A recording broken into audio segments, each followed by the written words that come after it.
Hey, what's up, folks? Welcome back to On Texas Football. I'm lifetime Longhorn Rod Babers. Pleased to be joined by the man, the myth, the legend himself, Bobby Burton, fellow lifetime Longhorn. Also pleased to be joined by the estimable Jerry Hamilton as well. We got a lot to get into here on the show today. Of course, we're talking Texas spring football. We'll talk the scrimmage they had over the weekend and get into some of the reports about the latest scrimmage for the Longhorns. Also, there's a big recruiting news, or at least there's a lot of recruiting news, I should say, not big recruiting news, a lot of recruiting news that we got to get into and discuss. There's also kind of a national college football discussion happening about the dismissal of the dismissal of the Tennessee quarterback. I just learned how to pronounce his name, Iamaleava. And now he's gone. Now, I'm a leaving if you're a Tennessee. So wherever he ends up, we'll talk about it because it's actually one of kind of those marquee moments in college football. First time we've ever had a kind of a straight up negotiation like this. I don't know if it was considered a holdout, what it was. We'll talk about that coming up and get your thoughts as well. You guys can throw out your questions, comments, as many as you want to. Super Chat jumps to the front of the line. You can interrupt the show at any time. And we'll start off talking about, of course, the Nico thing, and we'll dive into some Texas football discussion for the majority of the show. But I want to get you guys' thoughts about this topic. It's of course, for those who haven't heard, I'm sure by now you have, Tennessee, or at least it was announced yesterday that Tennessee was moving on from their starting quarterback. And Josh Heupel informed the team of their decision after he did not show up at practice. And after a very public negotiation, essentially, he was looking to be paid more money, NIL, and more than the Tennessee Volunteers were willing to pay for his services. So the free market played out in real time before our very eyes, guys. Usually this is stuff is done behind the scenes, and we haven't seen it kind of get to a point of critical mass like this in a public domain. But this first time for everything, and if we're going to have the free market, guys, in college football, I know it looks ugly and it left a bad taste in people's mouths, but this is it in a nutshell. Bobby's got more to say on this than I do, so I know he has more thoughts on this, but I wanted to get a couple of quick thoughts on this. One, I'm all for the players being paid. I stand, and I've always been for that. And I said that to say this: I applaud Tennessee. I applaud Tennessee for what they did. And I don't know if we'll ever hear from Nico himself, but I'd love to hear from Nico himself on this and what he really wanted versus what his father and other people wanted. I think Tennessee absolutely did the right thing. Will it hurt their team? We'll see. But they went team. The problem with these negotiations is when you walk out on your team 2 days before the spring game, this isn't, I mean, you can't come back from that. I don't care negotiations or not. You can't come back to that from that. The fan base was not going to allow him to come back from that. So I say good riddance, dude. I think Tennessee did the great thing. I think they did the smart thing. And I'll say one more thing. Pete Nakos should seriously consider suing his dad. That's my opinion. That's my opinion. He should seriously consider suing that guy's dad. Yeah. So let's step back for people somewhat unaware of what went on. On Thursday, Pete Nakos, a national reporter for On3, said that he had heard that Nico Iamaleava was trying to renegotiate his deal with Tennessee. During that time frame, Nico's dad went out and said, "You don't know what you're talking about. You're full of it. You can't. I can't believe you did this and you said this. It's just not true." Okay. That night, Nico goes to dinner with the quarterback coach at Tennessee, as well as the other quarterbacks in that Tennessee quarterback room. It was a position dinner, Rod. You know how those work. Mm-hmm. 8 a.m. the next morning is Tennessee practice. Just less than 24 hours later, Nico no-shows the pre-practice meeting and no-shows practice. Get him out. Yeah. And at that point in time, that's when Tennessee said, we're done with this. He was leveraging them or attempting to leverage them for more money. He was due, according to sources, $2.4 million this year. He reportedly wants $4 million per year. I've got a question that's, kind of crazy here. Is he worth that amount of money? Not in my opinion. No. He's a mid-tier SEC quarterback. So I just don't see that. I agree with Jerry. I think Tennessee moved on and did the right thing. Now they're over a barrel. They've got to find a quarterback. You don't have to worry about anybody at Texas being that quarterback simply because Texas is in the SEC and no SEC team can take a transfer from another team in the spring and then be immediately eligible. I would just say this. I think that it wasn't just Nico's dad that was the problem here. There were other people advising him in this scenario that frankly aren't actually agents or real advisors or understand really the magnitude of what they're dealing with, in my opinion. And they got in the way of this as well. And so Tennessee, I think, called the bluff, but there was the problem was that they were willing, if Nico's family was willing to go to the mattresses for $4 million, he show up or not show up to practice, they weren't getting it. But I will say this: if that's ever my son or daughter, he goes to practice. Yes. We work it out outside of that. 2 days before the spring game. Yeah, 48 hours, not even 2 days. Yeah. And I hear all of that. But I know it's easy for people to point fingers, but the way the dad acted to the reporter was ridiculous, incredulous, indignant, all of those things. The bigger piece for me is teach the kid to go try to finish out what you start at least, and then take the proper route.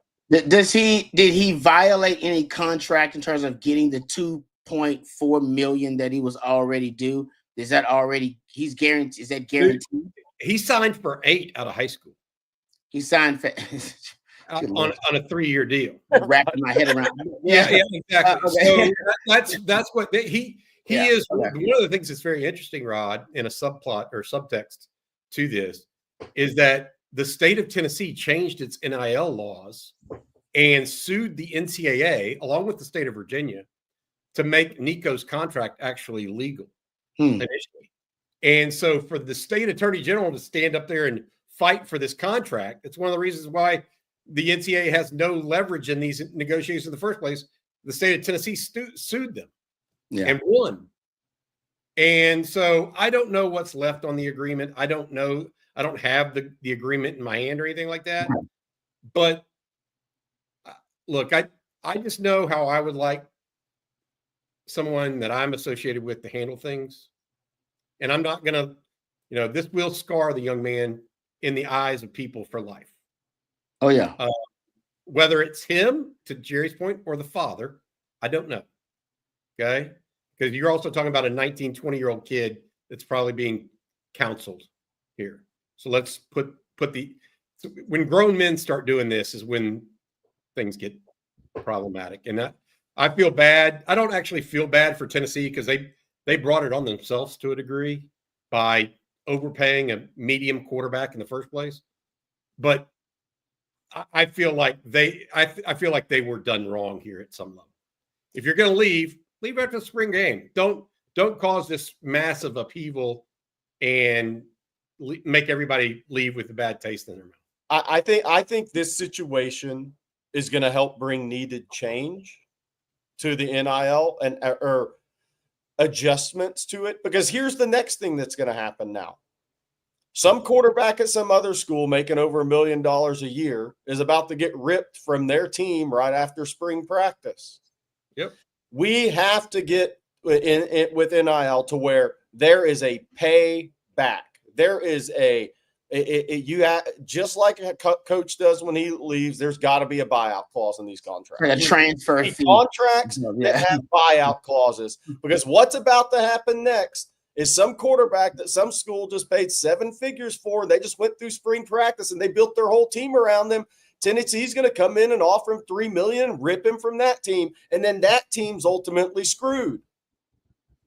That's why this better lead to the changes or additions in NIL. It has to happen. These are the things that need to happen for things to move forward in a positive manner. But the only way I don't even know right now, because you got to wait for the House settlement and all that to get settled.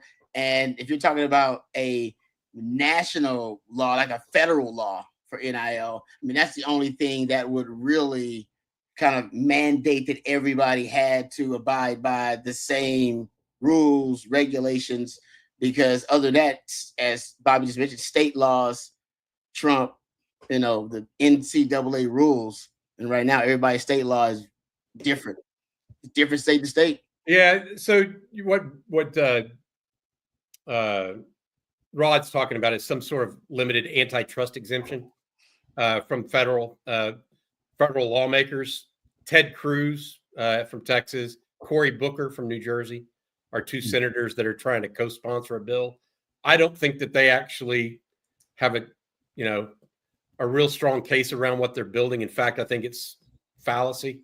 But it could end up getting passed because of things like that happened today or this weekend. Yeah, just because they don't like the lawmakers are being asked to help, and they're getting a black eye in the process.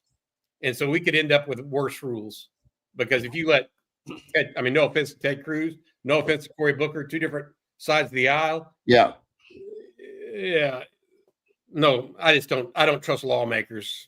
What they should do theoretically, and the only way to do it is what the NFL does.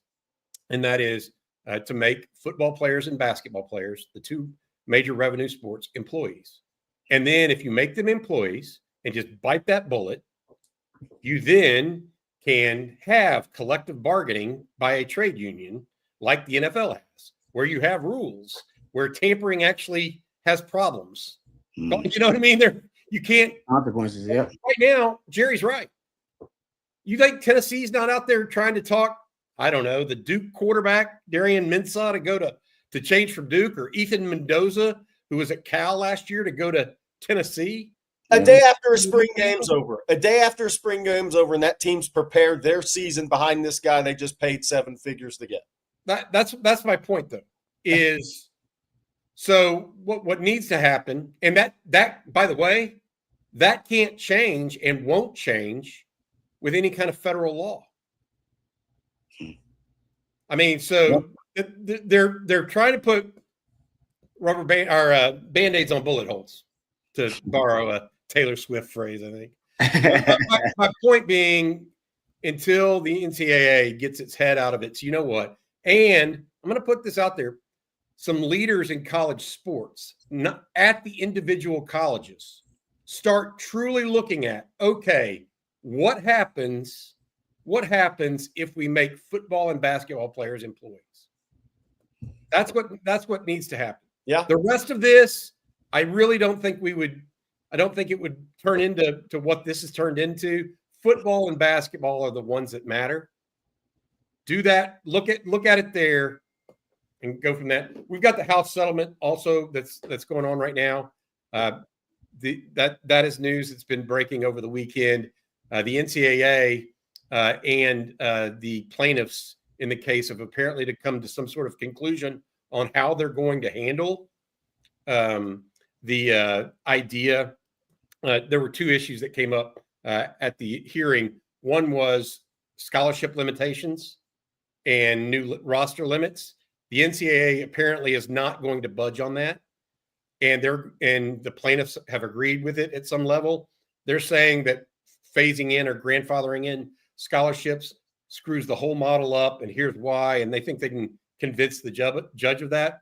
The second piece that is going to be a problem is that they're trying to create new language about how and when people opt in to the new rules of a university and the NCAA, so that a high schooler or a middle schooler right now doesn't have to live with a judgment that comes down, this week in the House settlement.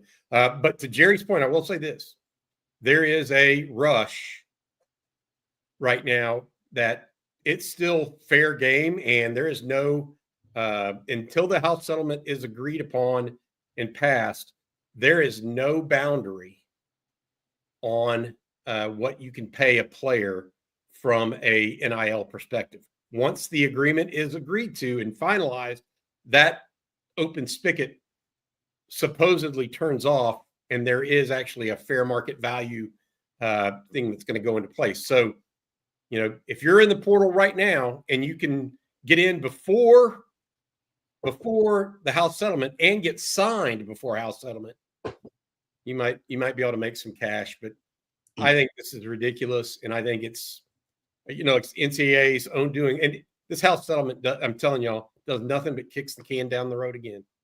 It's piecemeal, and it makes me sick to my stomach. Yep. They need to make football, and ultimately they're going to have to make, if they want to be $1 billion enterprise or multi-billion-dollar enterprise. They already be So my point is, they want to be that big, they need employees. Yeah. No, because essentially it's not. Somebody from the Big Ten and the SEC has got to lead this thing, right? Because those are the two power conferences. Nobody else. It needs to be theoretically, it needs to be the Texas chair, maybe Board of Regents might, if he wants to bite that off. Needs to be the Ohio State guy, needs to be the Florida guy, needs to be Notre Dame. Yep. Those kind of schools get together. All of the 4 or 5 that really, Texas, Notre Dame, Ohio State, Michigan, Alabama, Georgia, kind of control college football. Old powers. Yeah. Well, and the TV revenue, they're like, it's 6 schools, I think, are actually 60% of the TV revenue. Just incredible number. Here's the scary thing for the rest of major college programs right now. What if Nico gets a $4 million deal from? I don't think he will, but I'm saying, what if he does, and he pops up at $3.5 or $4 million at a new team next week? Then you know what all these teams are going to fear? Which of our guys is about to jump in? Hey man, who's about to threaten us, and who are we going to lose now because of this? Because if he goes on and gets, somebody said UCLA. I've heard UCLA too. They can't pay him that much, I don't think. But if somebody throws $3.5 or $4 million at him, then the kid or the people around him actually ultimately won in this. And then all these other colleges, you'll be like, oh man, oh hell, who's our guy, who's our star player that's going to do this in right after spring ball and be out the door. It sets a precedent. It does. No, I agree with you. That's why I said it's a marquee moment in this changing landscape of college football. And it's got to be somebody from the powers. T. says, no way the Mannings pull something like this.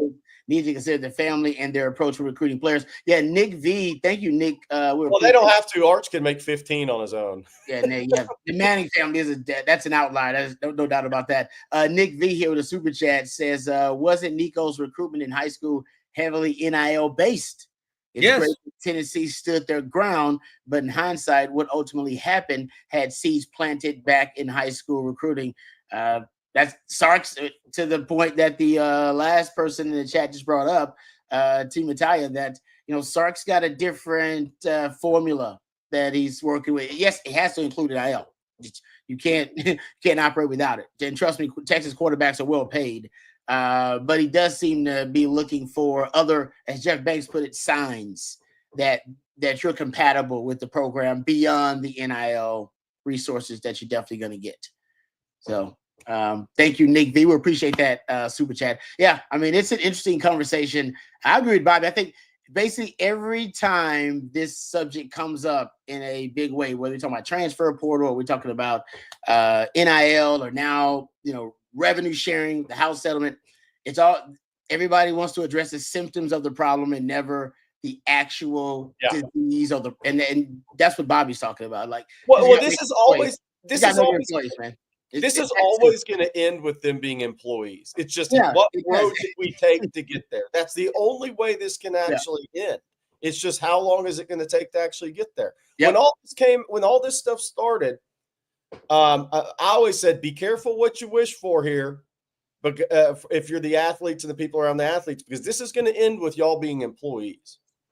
And that's exactly where this is going to end up. I don't know what year, but it's inevitable. Yep. And like I said, it's going to be the Big Ten and the SEC because those are the conferences with the power and they're generating the most revenue. And ultimately, like I said, I think Bobby's right about that. I think that's where it's going to. I don't know who's going to look at major college football and look at the NFL and say the NFL is a $20 billion a year business. All right. Now, what the hell could college football be if we could truly monetize it, consolidate the powers of it together? And could we basically create, do we already have a $20 billion a year business that don't even know it? Well, yeah. So, Rod, this is a great point. So, ultimately, ESPN and Fox, they don't want one college sports product. They want smaller college sports products instead of one, because that's why the NFL makes so much money. One of the reasons why it makes so much money. They have one negotiator. Great point. Yeah.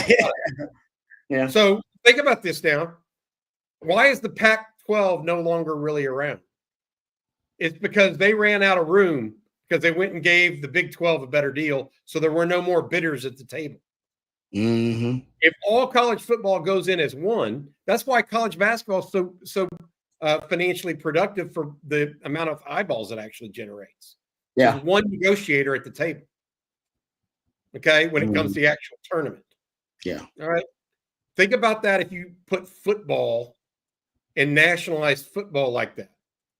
The numbers, you would be jumping to make those players employees. Because your $300 million a year revenue number that Texas makes might jump to 600. For 100 employees, sign me up. I mean, but there are some there that have the notion that, they should never be employees. And I'm okay with if you feel that way. I just don't think the numbers anymore. You can't tell me. You got to. This is the other thing. You got to call a spade a spade. Okay.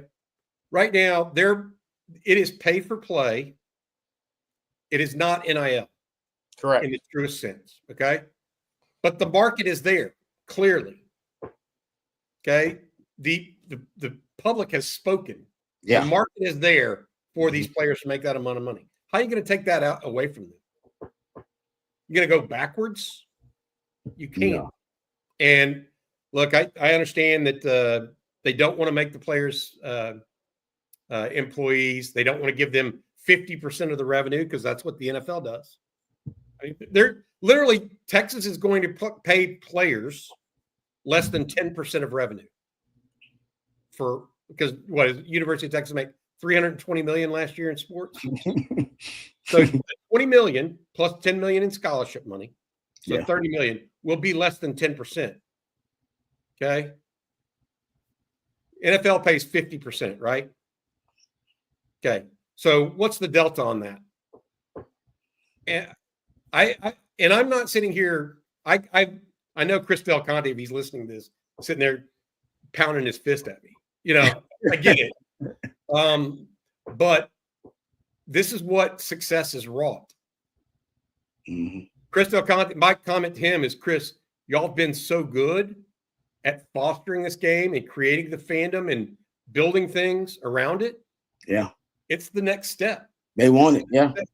I mean, and it's not, I hear you, education's got to be part of it. Like, I don't have any problem with any of that. Okay. If you have a collective bargain, you can make sure they have to have a certain grade point average to play. You can make all of that a stipulation. Mm-hmm. Because, you don't get work study if you don't have a 2.5. Yeah. Yeah. So all of that is possible if they just bite the bullet. I think that a lot of it, anyways, I'll let that go. I think that there's a way there though, that they could separate out football and basketball and go from there and keep everything else. And it would could be easily done by true NIL. Yeah. No big deal. But until some people with some real stones step up instead of this group that kicks it down the road.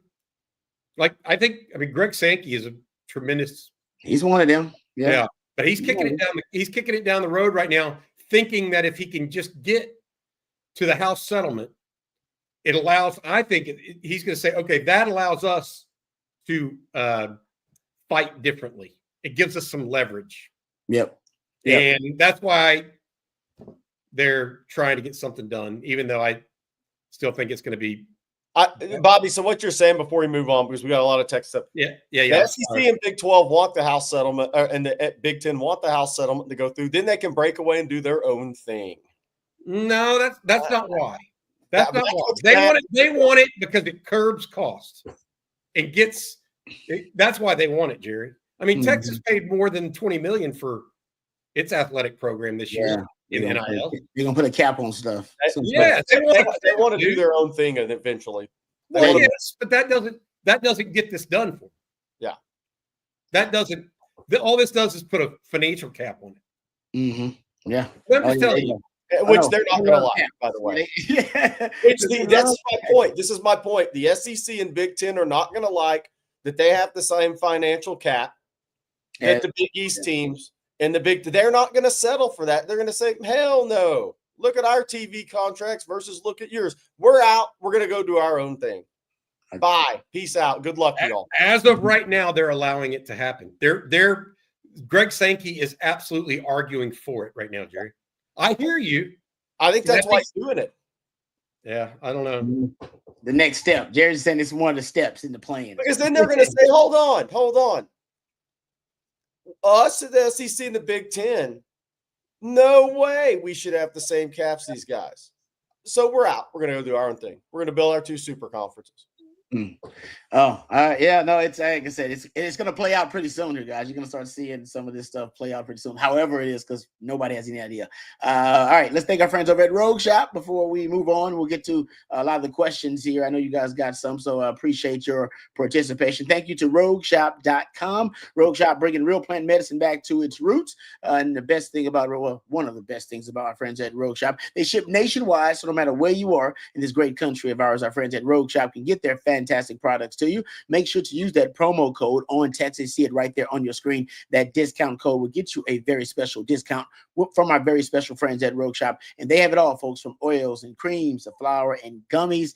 They got it all. And no matter what you're dealing with, maybe it's sleep deprivation, maybe it's anxiety for you, maybe it's just aches and pains from battling Father Time, like all of us are. And you may be losing that battle. Our friends over at Rogue Shop have a variety of different items to help you fight those ailments. As a matter of fact, we had a member of the On Texas Football family tell us they were dealing with some sleep issues, and they really were having a hard time getting a good night's sleep, and they tried a couple of items over at Rogue Shop, and now they sleep like a baby thanks to RogueShop.com. It may be the same for you, so check them out, RogueShop.com. Use that discount code on Texas, and you'll get a very special discount from our friends at RogueShop.com, and they ship nationwide. Don't forget that as well. All right, got some super chats here, and then we'll get to Michael wants to know, when do the new scholarship limits kick in? That is a good question. Well, I actually talked to a college coach this weekend, and they're still not sure that's actually happening. Yeah, they won't know because of what we just talked about, the House settlement. But if the House settlement is approved, it'll go in June 1 or July 1. Excuse me, July 1, if it's approved. Yeah. If it's approved. Thank you for the super chat, Michael. Very kind of you. We appreciate it. One here says, Jerry, Bobby, how would Texas handle the Nico situation? The same thing, or hey, Trey Owens is the guy. Thought. So basically, yeah, say Texas had to handle that, how would they do it, in your opinion? Hypothetically. A hell of a question. I would hope that they handled it like Josh Heupel did. Yeah. I just don't. I'd never see that happening with Arch Manning, but going out. I mean, can you imagine Arch Manning walking out that way? Well, the whole deal is $100 million mistake from a PR perspective. That's what this kid made. He will never get that back. No, that's what his dad and his fly by night guy or whatever guy that he uses. He will wear that stain the rest of his life. Good luck getting major NIL deals unless you somehow become, I don't know, a much better quarterback than you are today. Here's the thing as far as the question. That's all how other universities would handle it in that position. All depends on the timing of it. The problem with this is not that there was a negotiation or not. This is my my whole point on this, it's not that you wanted to renegotiate. You've been a starter. You're on a playoff team. When you signed your deal, you weren't. Whatever. I get that. Okay, I'm for the guys making the most money they can. It's like anything else. But when they did this is the problem. You walk out. The problem is, and Sark would do the exact same thing if it happened. If your team leader, air quotes for the podcast, walks out on his team 2 days before the spring game, you aren't coming back from that with your fan base of 100,000 people and your locker room. You're not coming back from it. That's the problem. If it happened in January during winter workouts and a guy skips a couple of winter workouts and they're negotiating his deal, that's one thing.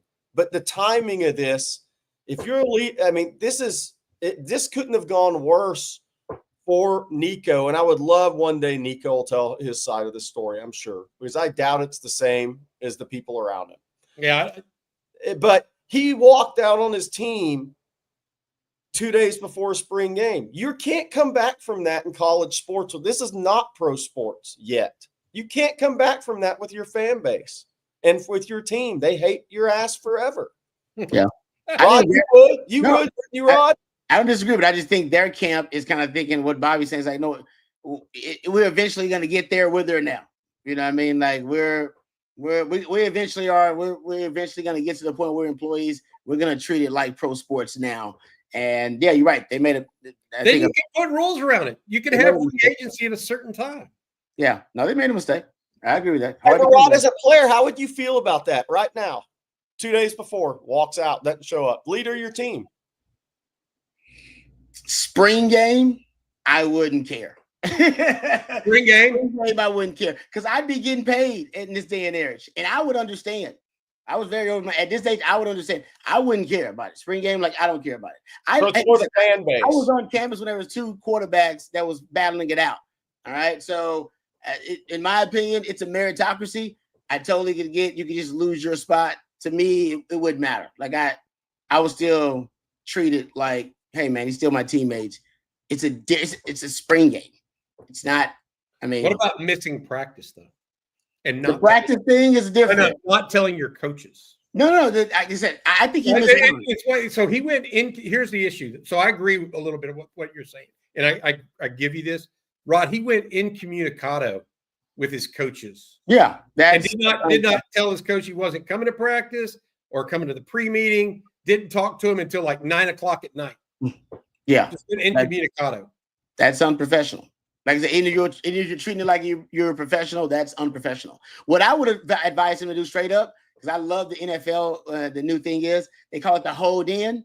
I'd have went to practice, but don't practice. No, the hold in is the way to go now. The hold out. Everybody hates holdouts.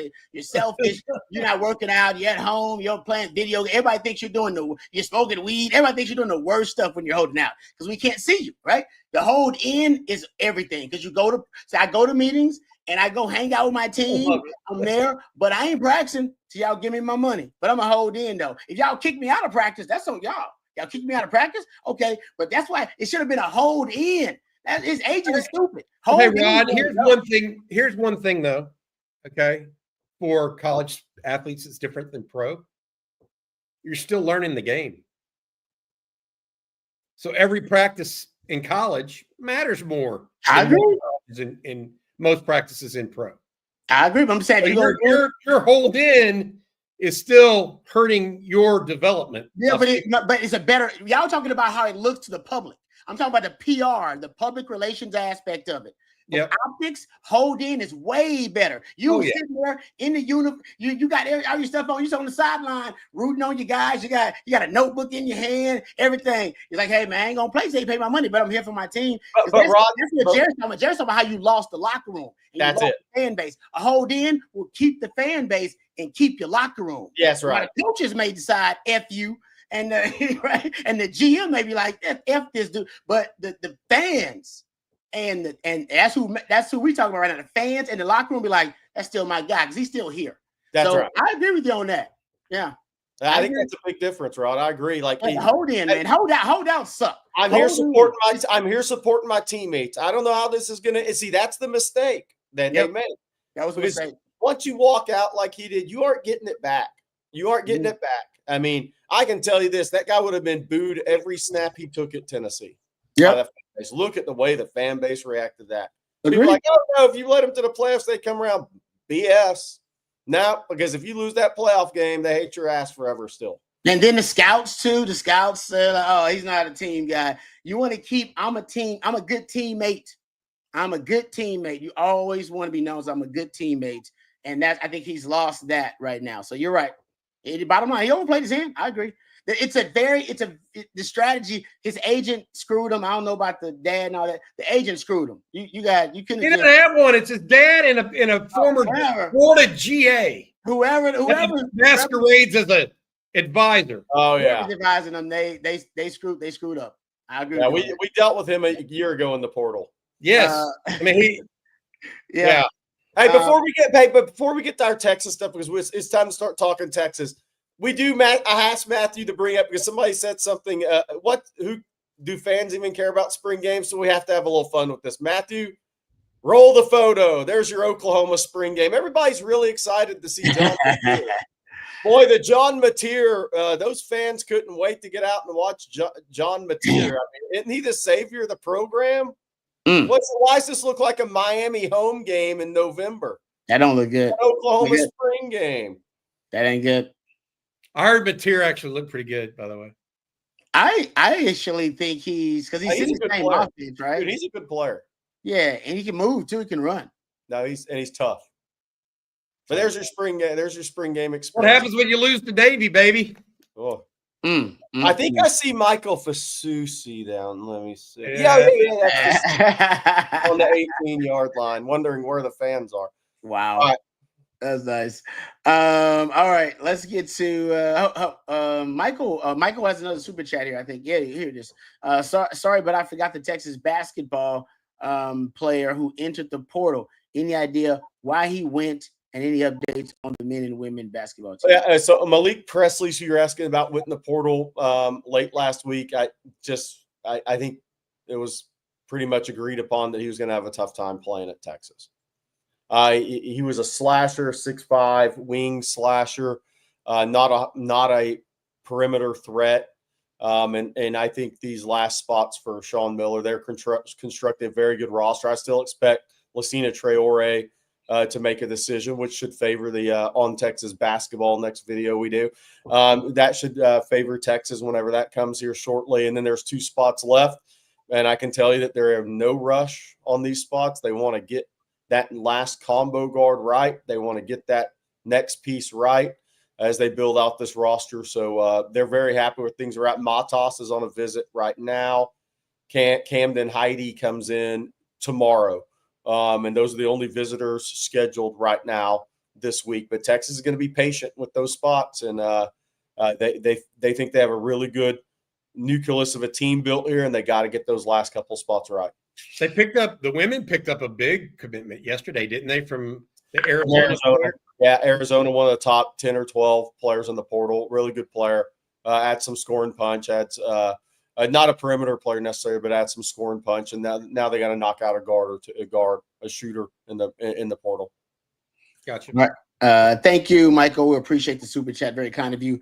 All right. I want to direct the conversation to scrimmage reports from over the weekend. The Longhorns had a scrimmage, and what report from the scrimmage was most compelling to you guys? I'll start with you, Bobby. Bobby, start with who was back on the field for those. Okay. Yeah, that is Jerry. To Jerry's point, that is the most compelling part, Rod. Derek Williams, the safety who tore his knee, I think it was against Oklahoma. Oklahoma. Yeah. Was back on the practice field and suited out on Saturday. So that's 7 months out of a ACL surgery. Now, he did not undergo the full practice, but the fact that he was back on the field was unbelievable. Also out on the practice field, Ryan Wingo, and DeAndre Moore back practicing. Now, they also didn't go through the full meal deal, but Texas is getting closer and closer to 100% at this point. Zena Umeozulu was not practicing. He still has an issue with his hand or thumb that he's going through. But the biggest reveal, Rod, for lack of a better term, was that there were some other comments made.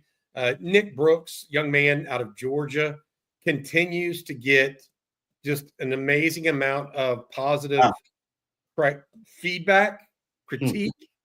I mean, it's not just inside the building. I mean, people that go to practice, like one of the things that happened this week, just for the record, they had a coaching clinic. Okay. A lot of those coaches, high school coaches, et cetera, went to practice. Okay. And so, and all these recruits that were there, they went to practice. And so we got more nuggets coming out of practice than we typically do because there was just so many onlookers there, right? And the reality of it is that, and I wrote this morning on Texas Football, there were 25 commits in Texas recruiting class. Nick Brooks was ranked 17th. Well, not by on Texas football, but by the industry. By the industry. By industry, okay. Yeah, we were 17th among that 25. It's looking like he may be 1, 2, or 3 at this point. And that's among a circle of 5 stars that they signed.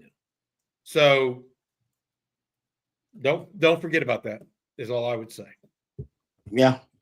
John says even Turntine mentioned Nick Brooks. I did hear Trey Wisner brought up Nick Brooks. Sarkis mentioned Nick Brooks and his media availability. You know how that go, Rod? You've been there. Yeah, that don't happen real easy without purpose. Yeah, no, when I was at the pro day, somebody I was talking to brought up Nick Brooks. Since we're talking about that, that was one of the young guys they mentioned was Nick Brooks. So, well, the most impressive thing you can say about a offensive line, offensive tackle that just came in, that just got to college, I don't know, in January and should still be a senior technically.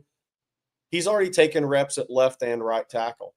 That means he has the ability to change stances and still impress. It's a totally different stance and learn and communicate. And he's picking. You only put that on a guy's plate if he's picking things up really quickly. It's one thing to be big and athletic, but then you say, you know what, you're a number 2 left tackle. By the way, go take some right tackle reps. It's totally different stance, different peripheral.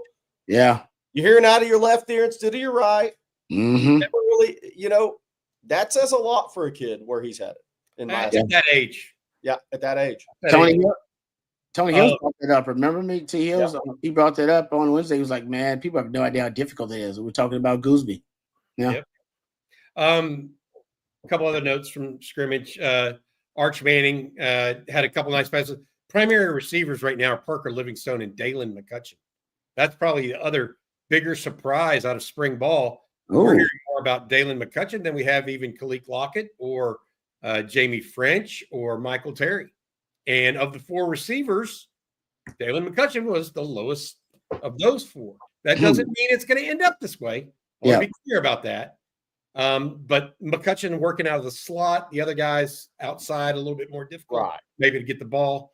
But that and with Livingstone there, you've got that. A couple other notes that I heard. The starting offensive line, left to right, was Gooseby, Umeozulu, Hudson, Campbell, and then Brandon Baker. Now, I'm told that Andre Kojo worked in a series or 2 at first team right tackle as well. So in place of Brandon Baker. Now, not a bunch, but my point is that right tackle job, that's clearly still, that's not like the left tackle job where we know Trevor Gooseby's the guy. And so that was one of the other things. Cade Phillips, another freshman, had a really good practice. Keep hearing about him as well. Not surprised. Anybody else, Jerry? Anything you heard after the recruits got out and stuff? No, not really. I mean, I think I think the depth on the offensive line continues to be talked about. Like, for me. The young guys, like the feeling is Texas hit on all three of those kids in the 25 class, meaning Brandon Baker, Daniel Cruz, Nate Kibble, right? If they go 3 for 3, that's pretty good. I think the feeling is all three of those guys are going to be really good players at Texas. Now, Brandon Baker probably is a starter this year, and after this season, we'll see what happens with Daniel Cruz and Kibble, but they have great chances to be multi-year starters. And then, look, I've even heard that, and not that he's going to play, he's going to redshirt, but I've even heard that Texas likes what they've seen from Jackson Christian early on. So I think the depth on the offensive line is looking pretty good with those young kids right now, especially with how Nick Brooks is looking. And then Andre Kojo, the stick-to-itiveness, not the transfer. He was a young kid when he came in. He's now finally getting to a point where he's ready to compete. No matter who wins the job, he's ready to truly compete for a job. So I think that is something that I hear a lot. And then, I guess the other thing is Trey Weisner kind of mentioned that the other day is, depth at running back, I think is pretty good when you consider Christian Clark's coming back and James Simon is looking really good early on. And Trey Weisner mentioned that. Sark's mentioned that. And we talked about that he was going to be ahead of the game. His dad was a longtime coach. His dad was a really good running back / hybrid player. So the kid comes in advanced. He comes in advanced as a running back. So he understands the scheme a little more. He understands the pass per aspect, the route running aspect of it. So not surprised. I think the depth at the running back position, because Christian Clark is looking really good, and James Simon is turning some heads. You suddenly have pretty good depth at running back. It'll be a little young, but that's okay at running back. But the depth there is looking better and better. Yeah, good. So if there are injuries, I'm gonna knock on wood, you at least have the depth to be able to, still have a versatile running game. But I think if those guys can stay healthy, man, you really can do some funky stuff with 2-back sets and really kind of, I think, implement some variety in the run game with some more power concepts, gap concepts, inside zone, outside zone, and be probably as diverse in the run game as you've been in a long time. You were probably a little bit more diverse when you had Bijan and Rojo, because Bijan and Rojo can do every damn thing. And I want to add one more thing that was more of an observation for me. So, like when we're there hanging out, waiting on the recruits to roll around campus or out by Moncrief, you see a lot of the players walk in. And I've seen Cedric Baxter over the last year walk in and out of there. By the way, one of the first guys in on Saturday. Injured, doesn't matter. That guy's a natural leader. We've talked about it. I'm going to stop talking about it. The same story 100 times now. You think he would skip a practice? No. Hey, by the way, his injured recovering knee leg is almost back to the same size as his other one, because there was some real atrophy that always happens after that injury. That was the first time I've seen him where I was like, oh, the size of your leg is almost back same as your other one. So that was a good sign for his recovery. So he's building that strength back up to where I didn't see a real noticeable difference like you do, Rod, after you see it's at an ACL and they lose all that muscle in their quad, calves, and everything. He's gotten a lot of that back. It's good news. Yeah. Really good news for that running back room. All right. A couple of things you guys brought up before we get back to the questions here that I want to get you guys' thoughts on. And I want to talk some recruiting as well. But so the circle of trust, we believe now, of course, DeAndre Moore, Ryan Wingo firmly in it. Parker Livingstone.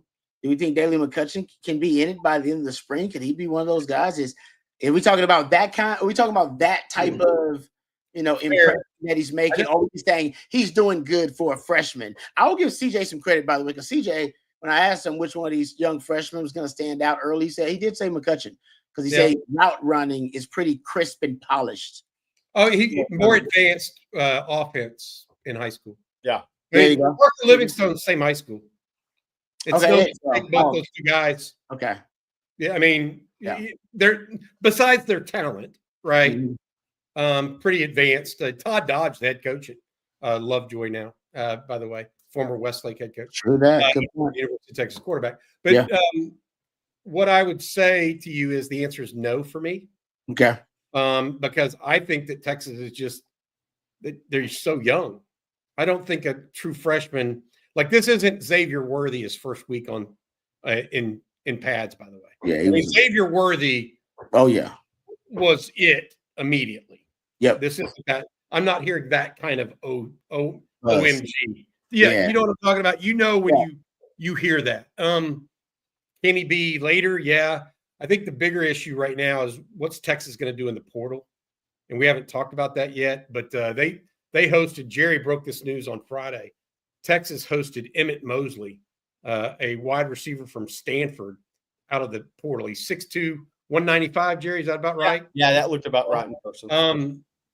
He visited Texas on Friday. He had 48 catches as a true freshman at Stanford in 9 games, just 9 games, Rod. He is originally from Rancho Santa Margarita Catholic. His younger brother, is committed to USC right now.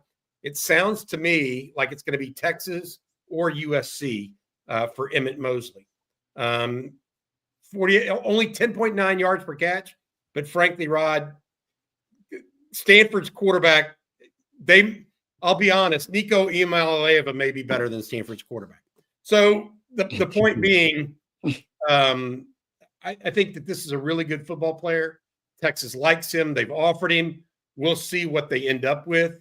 But he's going to be a guy that will go. You have 48 catches. He's going to go and he's going to be in your circle of trust. And the other guy that I want to mention that just announced that he's going in the portal today, or has put his name forward apparently, is Nick Andrews, a tight end out of Cal.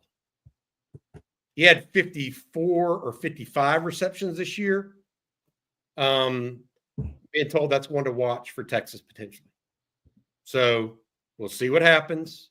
But he was, there it is, Albert Pola. He led Cal in receiving this past year. I like that. So he may be, we don't know for sure. He may be destined for another place, but I'm told that there'd likely be interest. Pro Football Focus rated him the number 2 rated tight end coming back next year in college football. No, he had about 56 catches for 623. I mean, big. Yeah. That's legit. Oh, Texas could be hitting Northern California for Stanford and Cal. Man. Yeah, I gotta watch some film on both of those guys. All right. That's by the way, if I were the ACC, I would stop doing what they're doing. The ACC is putting up highlight films of all of their skill players. And so literally you can watch every catch that Emmett Mosley made last year and every catch the Andrews kid made at Cal and get a real good sense of them like that. Making it easy on you. Yeah. Making it easy on some scouts. I think if I were an ACC coach, I'd be saying, don't do that for my players. You know who else it makes it easy on? The agents. Yes. Yeah. Great point. Yeah. Oh, man. Yeah, this new era of college football. It's hard to get used to. All right. Sports in George, thank you for the super chat. We appreciate it. He wants to say, speaking of the new age of college football, says college football has to go the way of the NFL. And he says, most importantly, let's acknowledge the significance of Bobby using a Taylor Swift lyric today. Well done. I'm sure his daughter has got to take credit for that. Yeah, that's no way. I've been to 2 Taylor Swift concerts, guys. There you go. See? Yeah. Boom. What's your favorite Taylor Swift song, Bobby? Put you on the spot. The one that I don't hear. The one that I'm not a Swiftie. She's got a couple. She's got some jams. You know, she's got some songs. I'm not saying that, but I just. You know, there are a few songs. You've been to 2 Taylor Swift concerts and you haven't enjoyed one of the songs she plays at the concert. At least one. Let's just say I like to be inebriated when. Bobby's wearing headphones listening to a Fleetwood Mac during the concert. I can believe that. That does sound like Bobby. That's what I would do. Hey, by the way, Taylor Swift's best song she ever writes is going to be her breakup song with Kelsey whenever that happens. Hey, she's got a talent for the breakup songs, and that's going to be her big one. See, wifey said, it's me. Hi, I'm the problem. It's me. See, there you go. I bet she can tell me her favorite Taylor Swift songs. I might get it pretty soon. She might tell me Bobby's favorite one. He just doesn't want to tell us. All right, let's get back to it. The questions here. How about this one from E. Kim says, Jerry, as of today, what is the most likely 2026 offensive line haul? No. Wow. impossible to say right now for me. Look, I think things went well with Ojo 2 weekends ago, but he loves the recruiting process. I think that'll continue. Things went well with Turntine. His entire family was there over the weekend. I think that one's Texas A&M, Michigan, Tennessee. I still think he'll stay close to home. So I think it'll be at the end of the day. I mean, I could be wrong, but I just think he'll end up staying close to home. I think the whole key is, the way I'm looking at this is a little different. I think, you have those two guys who are very, very, very good prospects. Then you have Cody Green and you have Sam Roseboro. Out of those four guys, I just want Texas to get two of those guys. And all those guys it wouldn't shock me if Cody Green wasn't better than all of them one day. That wouldn't shock me. I'm not saying it's going to happen, but I just think all these guys are really talented. So for Texas, to me, it's the net they have cast right now. If they get 5 guys out of that, and if things fall their way and they get 6, let's just say they get 5 out of the net that's cast right now, they have a great offensive line class. And that's really all I care about for Texas is, look, are you going to get 5 really high-end players? And I think the answer to that is absolutely they are. Now, which are those final 3 going to be? Hard to say right now, Bobby. You have the house settlement. You have NIL. Then you have what happens with the house settlement. You have the timing of when some kids make a decision based on official visits, and how do the dominoes fall that could affect one guy versus another guy. So there's too many things still at play. But all I know is Texas. If Texas hadn't signed 5, a really strong offensive line class of 5 this year, I'd be very surprised. Since we're talking O-line, CB Chris Bennett wants a Turntine update, and so does Joshi. Manning Esquire says, Jerry Hamilton, did you come away from this weekend with a good feeling with Turntine? Yeah, I've thought Turntine was a Texas lean, or at least 50-50 for months now, and nothing's done to change my opinion of that. Again, what's going to happen in July as these dominoes start to fall? I can't predict that right now. I just can't do it because you don't know. What if a Sam Utu jumps on board at Texas earlier than expected? What if a Sam Roseboro wants to jump on? I mean, then you start to get into numbers games. And so it's hard to kind of, and I'm not saying that is going to happen. We're playing the what if game here. So until we start to see these dominoes fall, it's really hard to get a true kind of, all right, this is what I think may happen. I do know this. Texas is in a good position with a lot of those guys. And I think they had a great weekend with Turntine. All right. Thank you, guys. Thank you for the questions. How about another recruiting question here? Living rent-free in UT said, what's the recruiting scoop on Xavier Griffin and Jay Carlton? Jamarian Carlton did show up Saturday. Let's start with Xavier Griffin, the 5-star linebacker, is some of the best tape in America in the 26 class. He got on campus Friday, stayed on campus for a couple days. His mom was with him. I think Texas will get an official visit here. I'd be surprised if they don't. I will wait to see a locked-in date from that, but I think the visit went extremely well. I think Texas has a lot of connections in the Atlanta area to a number of kids. Dre Quinn, I want to mention now, the 4-star. We have him as a 4-star plus, meaning top 150 level type kid in the country. The edge out of Norcross, Georgia, Greater Atlanta Christian. I think Texas is very, very, very much in that. He literally changed his official visit. Boom. Inserted Texas June 13th on Saturday while on his visit. I think Texas has a really legitimate shot at him. So I think they're in on some guys. I think Texas has a legit shot at Hezzy Kent. I mean, now NIL, what happens with all that can change the equation with all this stuff. But I think coming out of this weekend, Texas did well with those out-of-state kids. I think they did well with Damari Simeon, who came in 6'2" and a quarter, 289, where he's listed at 6'2" or 6'3", 270, so bigger than listed. I think Texas will OV that one. I think Corey Wells, 6'5", 305, big kid, was impressive physically. We'll see what happens there.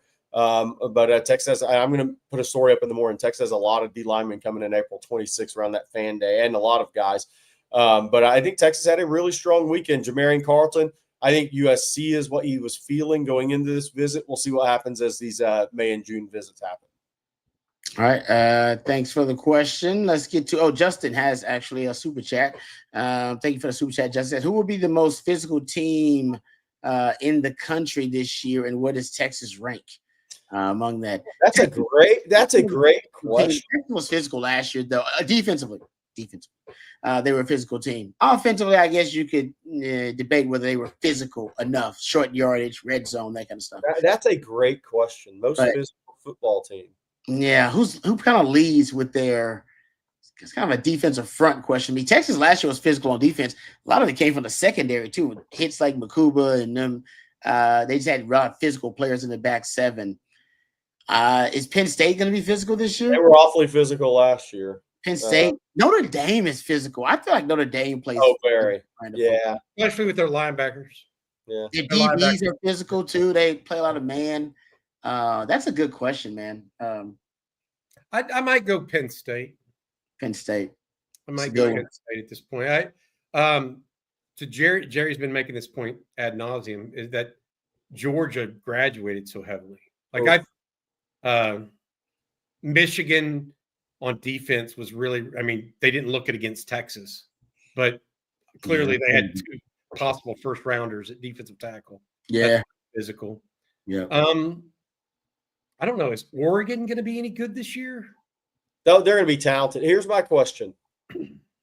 Is Florida going to be really physical this year? Because on offense, they will be. On offense, they will be. Yeah. And they made a change at defensive coordinator. Mm-hmm. I bet they're going to be more physical team this year. Their running back helps them. Yeah. Be fit. He is like a perfect fit for that offense. Yeah. So is that the most physical team Texas is going to play? Nah, they got Georgia. Georgia's the most physical team they'll play. I think Georgia. You don't know about Ohio State. Well, I mean, I don't know. We don't know their young players. I don't know how Georgia's going to play against everybody else, but they'll be physical when Texas rolls. That we know. Yeah, it's true. I would say this. I think Oklahoma on defense is really physical. They are. I mean, on defense. Now, are they really talented? I don't know. But they're really physical. I like that. Yeah. I agree with that too about Venables. Yeah, he puts his chin out there a little bit. Yes, make sure his defense does. That's true. All right. Thank you for the super chat, Justin. That was a good question too. Appreciate that. Let's thank our friends over at Rogue Shop before we move on. I know we got a few more questions we'll answer before we get done with tonight's live stream. Thank you to our friends over at RogueShop.com. Bringing real plant medicine back to its roots. Rogue Shop ships nationwide. So no matter where you are in this great country of ours, our friends at Rogue Shop can get their fabulous products to you.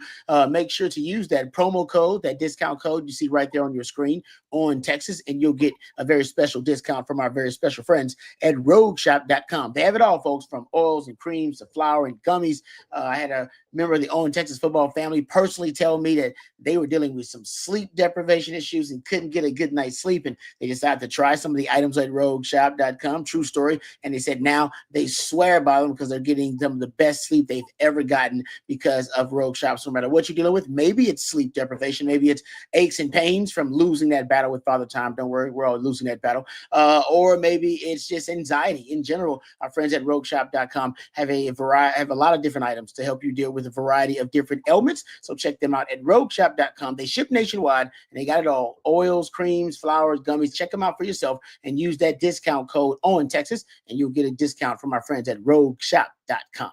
All right, let's get back to the questions here. How about this one from Victor? I'm getting back to the scrimmage conversation. It says, am I crazy for saying this, but I think Cade Phillips will be the starting cornerback opposite from Manny. The kid is a stud. Now, I'm hearing good things. Kind of goes back to the Daly McCutcheon thing. Is he just doing good for a freshman, or is he a guy that's doing good enough that we think he could actually usurp a couple of guys and take the starting position? I knew he was going to look good when he got there. I was singing his praises, but how good are we talking about here? I want to say this. It kind of goes back to the Xavier Worthy thing. Exactly. Look, we're hearing Cade Phillips is good, very talented, but here's one thing. When Manny Muhammad came in, he had an interception, he had a caused fumble, he had an interception. Every time you heard something about him, it was creating a turnover. It was big plays. And you heard it consistently his first spring at Texas. I'm not sure we're there, but I think his talent, his upside is really shown with Cade Phillips. But he's not doing it like Manny Muhammad came in and was interceptions, fumbles, caused fumbles, fumble recoveries, interceptions. I mean, it was every single time we heard something about Manny, it was big plays. I want to add this.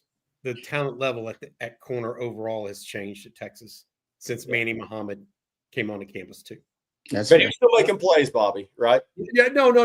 Jerry's right. First of all. I mean, but I would add to this walking over and beating out Kobe Black and Warren Roberson and some of those other guys is a little bit different than some other guys.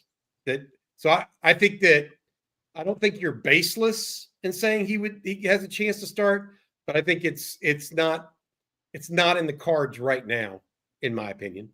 I think that's going to be Jalen Gilbo or Kobe Black at this point if I were a betting man. I would say this, and I know we got a lot of stuff going on. I want to add a couple things. One, baseball took 2 or 3 from Kentucky. Yep. Softball lost 2 or 3 to Tennessee. At home. Baseball may be ranked number 1 tomorrow morning when the new rankings come out. So quite the turnaround for the University of Texas. So we'll see that. Also, I want to say congrats to Nick Robertson. Jerry, earlier you were talking about the Texas O-line class, and you mentioned Nick. Nick today was named or was invited officially to the Under Armour All-American game. Nice. Workout in Houston. So congratulations to Nick Robertson out of Klein High School's committee, University of Texas. Impressive. Well done. All right. Thank you, guys. Cotton has a super chat here. Thank you, Cotton, for the super chat. Says, pretend it was first portal. Does OU take Mateer or Nico? Oh, no. They would take Nico. You're always going with the big arm. Remember, athlete, tremendous volleyball player. Ball was on fire coming out of his hand, was hot coming out of his hand. It's the whole – yes, they would have – yes. No, but would they have done it in January of this year? The answer to that's no, because they hired his OC. Yeah. That's Yeah, Venables likes that. He did it. Yes, that's what he did basically with Dylan Gabriel, right? It reunited him with Levy. Right. Yeah, he kind of like, which I kind of like that too. It's worked. Vandy has done it. You've seen that around the country a little bit. If you can do it, teams try to do it. I just want to say this. I would take Mateer. I think Nico's very mid. Maybe pro quarterback. Yeah, I like it. No, I have said this before. My biggest issue with Nico this last year, and I was really interested to see what kind of jump he'd make, because I don't think he's ever been a football-centric kid. But for those that remember the game, this has always stuck with me in a really negative way. The end of the Arkansas game. Tennessee calls timeout. They come out of the timeout. It's the last play of the game. Rod, y'all remember this? He ran out of bounds. He didn't get the ball out of his hand and said, whoa, dude. I do remember that. You lack football and quarterback instincts. Yeah. I don't care how talented you look throwing the ball around. That's a lack of instincts play with a game on the line. You can't run. I don't care if it was your first year starting or not. That wasn't your first game ever playing football. That ran out to end the game, man. So here's the bigger problem. Out of a timeout. Here's the bigger problem he has. You and I both know that that's a one-read offense he runs. Yeah. Reads half the field. Who else runs that offense? They ain't that many people that run that. He's not a quick study. Yeah. I mean, that is a read half the field, throw it offense. He's got to have a specific place to go to, or else he's going to be, somebody was like, oh, Texas Tech's going to get him. They're paying for everybody. Texas Tech's got a better quarterback. Yeah. My opinion. That's anyways, I shouldn't be so down on him, but I've watched him play a few games. I don't think he's very good. Hey, that's why America's great. He's a mid. Hey, by the way, let's just say this. This negotiation's been ongoing for a while, right? If Tennessee was convinced he was a great player, wouldn't they have made the deal long ago? I know, but no, absolutely they would have. If they thought he was a great player, they wouldn't have let it get to that point. That's true. You lock it down. Yeah. If you like it, put a ring on it, since we're making references to pop songs. Well, H-Town reference for Rod B. Just because Bobby seems like a shake it off type of guy. Yeah, Bobby knows exactly what his favorite Taylor Swift song is. He just doesn't want us to know. All right, a couple of questions before we end it here. I like this one from Zane. What is the gap between Colin Simmons and the next best player on the team? Is Arch the next best player on the team or Anthony Hill? It's who Arch has to get more experience. So it's Anthony Hill? Yeah. Anthony Hill, man, I'll tell you, Anthony Hill is. I was bringing this up this past weekend. He's underrated as a pass rusher, man. It's crazy. He had a 30% pass rusher. He had 30%. Yeah, what? A 30% pressure rate this past season, guys. Wow. Like, when he went? Yeah, when he actually rushed the passer. It's freakish. But Colin, is Colin Simmons the best player on the team? Yes. Unanimous with that? Yes. Okay. I won't dispute you. He's a freak. He's a mutant. I don't dispute that. Go ahead, Rod. You did a great. Hey, Matt, our producer. Matt, can you look at Rod's Twitter real quick and bring this up? I think it's Rod's latest tweet. Oh, yeah, the Colin Simmons one. Oh, yeah, man. The Colin Simmons tweet is so revealing. He's crazy. I thought you did a good job with it, just doing screen captures on it. This you were talking about his ball get off. Yeah, it's freaky. This is the ball get off. Just look at where Colin Simmons is. He's already crossing the line. Look at him. He's up. No one else has moved. Nobody's moved. No one else has moved, and Colin Simmons is already. Where's the next one? Go back to the first one against Michigan, please, real quick, because I want to point something out about that one. The only other guy moving is the tackle. Is the right tackle. The ball hasn't even been snapped yet. Everybody else is hand on the ground. Nobody's reacting, right? And offensive lineman, left tackle was starting to. He heard the count. The right tackle's hands were already up because this guy's coming off the edge. What? Yeah.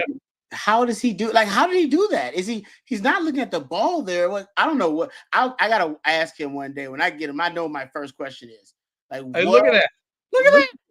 Guy's not even out of his stance yet. Good luck. Good luck, dude. That dude is done. He's cooked already. He's cooked and the ball hadn't been snapped. Ball ain't snapped, man. He's going to get a lot of chips. He's going to get a lot of chips and tight ends to his side of the field and H-backs because you can't leave him one-on-one passing situations. You just can't do it. Yeah. I thought that was very revealing slide that you did. That was great. That was awesome. It's scary. Thanks, guys. All right, how about this one? Someone said, "Oh, Ben, thank you, Ben. Ben has a super chat here. Did you guys see Ohio State's spring game?" He said the QB looks good. Ben says, "I've not watched the spring game. I'm going to try to check it out." They scored a 9. That was 50-31 in Ohio State spring game. So their fans are probably like, our defense sucks, but it's a spring game. But I didn't get it. I saw highlights. I didn't get a chance to watch the game. I don't know if you did, Bobby, or not. I did. I watched a little bit of it. I would say that he looks good. Which one are you talking about, though? Saying looked a little bit better than the Kleinholtz guy. I wouldn't be surprised. I don't think Nico's for Ohio State, but I wouldn't be surprised. If I were Ohio State, I would have went after Cal's quarterback. I think Indiana's going to have a better quarterback this year than Ohio State. Oh, I will say this: Indiana upgraded their quarterback from their playoff team, and even though that quarterback was really good, yeah, Mendoza's talented. I watched him against Miami on one of those late nights. That Mendoza's damn good. Yeah, and so I think my point is, Sayin can be had in year one for sure. He looks good. The QB, I think both QBs look good, but I just think look, Will Howard. You can say what you want about him and whether or not he's really a NFL caliber guy. He had a physical ability that Julian Sayin just doesn't have. I mean, you're not running Julian Sayin. No, he's a pocket guy. I mean, he is. he's lighter than Quinn Ewers. Oh, I just want to, if they're, and by the way, that's not a bad comparison for him. Early in his career, I don't think that's a bad comparison for Julian Saint. Okay. I was just going to bring. I did not hear the ghost of Bino Cook say that, but I'll disagree. I think it's possible. That dude's a freak. He is a freak. Got to get a. I mean, the quarterbacks have a big. They play a big part in that too. But yes. He's got the skill to do it. He's just playing in Sark's offense. He have a chance because he's playing with a really good quarterback in Sark's offense. All right, last question, guys, so we can end the night here. Here's from Z-Man, Super Chat here. Thank you, Z-Man.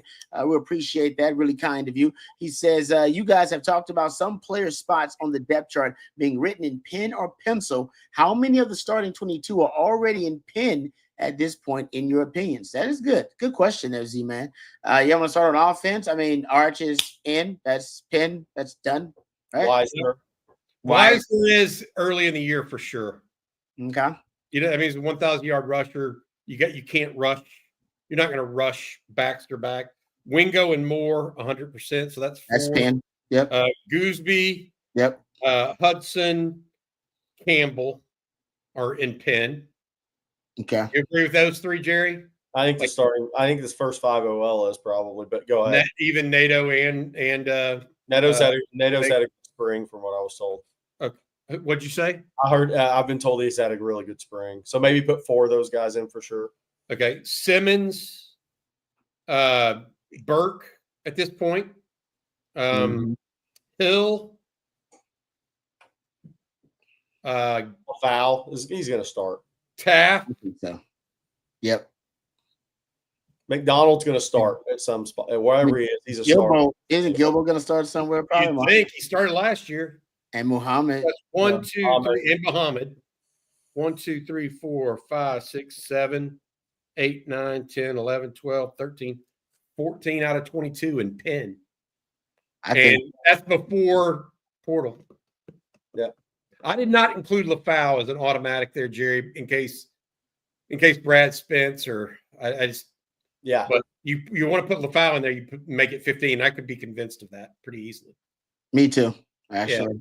Because he's just such a – I mean, when Sark talks about him, he talks about him being one of the best teammates there are. Mm-hmm. It matters. Oh, we look full circle. We just talked about that with Nico. That matters. Yeah, right? I mean, it matters. Yeah. I mean, that's one of the things I always remember. Like, man, Sark just went on a 2-minute rant about how a backup linebacker. This was back when this was, I guess, early last year. How a backup linebacker was one of the best teammates on the team. Where does Sark's son play? Linebacker. Yeah. By the way, one of those things he knows he's a good teammate.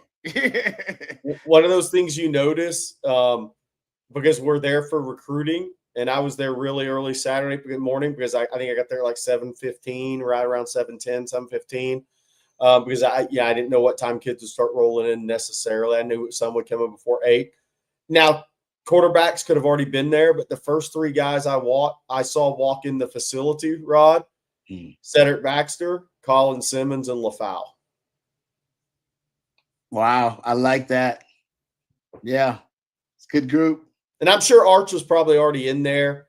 Maybe he came in the side door or something, you know. But not everybody comes in right at the where the hook'em part of on the south end zone. Some guys will come in lower, you know, from down below, kind of loading dock area. But the first 3 guys I saw walk into Moncrief were Baxter was the first, Simmons and LaFau.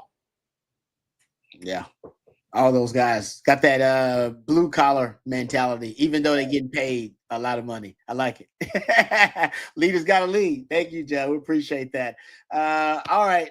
We appreciate all of you guys as well and all your super chats and participation. We apologize that we couldn't get to all the questions. You guys had some great ones out there, but please direct them to the guys at Coffee and Football, these gentlemen. Coffee and Football, Bobby and Jerry tomorrow, 8:15. And also, if you missed the 8:15 Coffee and Football, the winning drive will be tomorrow at 3:15. Myself, Coach Bob Bob Shipley, and CJ Vogel will be a part of that crew. Thank you to Matthew behind the scenes. He's the MVP of any crew that you see here on On Texas Football. We appreciate all the great work he does. And thank you to our friends at rogueshop.com. Rogue Shop. Remember to use that code On Texas for our friends over at rogueshop.com, and you'll get hooked up with that very special discount from our very special friends at Rogue Shop. All right. Any other last words, guys? Thank you guys for everything. Thank you, Rod, for leading this tonight. 11 a.m. tomorrow, Sark goes to the mic. Yeah. With Jeff Howe and CJ, we'll have something around 11:30 for you guys for what Sark had to say. Oh, nice. Oh, I love Sark availability. So we'll have some good nuggets to talk about tomorrow. So thank you guys for joining us. Really appreciate it for my man Bobby, and for Jerry, and for Matthew behind the scenes. I'm my time Longhorn Rod Babers. Until next time, hook 'em horns. Hook 'em.